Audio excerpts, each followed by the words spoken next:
Apektado pa rin ng easterlies ang Katimugang Luzon, maging ang Visayas at Mindanao at nagdudulot pa rin nga ho ito ng maulap na papawirin at mga pagulan sa ilang bahagi ng Luzon, partikular ho dito sa Silangan at Katimugang bahagi ho ng Luzon area. Samantala, bahagyang maulap hanggang sa maulap naman na papawirin at mga thunderstorms o mga localized thunderstorms ang pwede pong maranasan sa Visayas at Mindanao dahil rin po sa easterlies.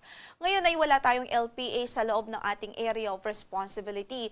Pero sa labas po ng ating area of responsibility sa silangang bahagi ng bansa, malapit po ito sa eastern boundary ng ating PAR, ay may namomonitor po tayong cloud cluster at may posibilidad at hindi natin nire-rule out ang possibility na mabuo ito bilang isang LPA in the next 24 to 36 hours. Kahit samantala, ang sunrise natin for today, 5:45 in the morning at mamaya ay lulubog ang araw sa ganap na 6:01 ng gabi.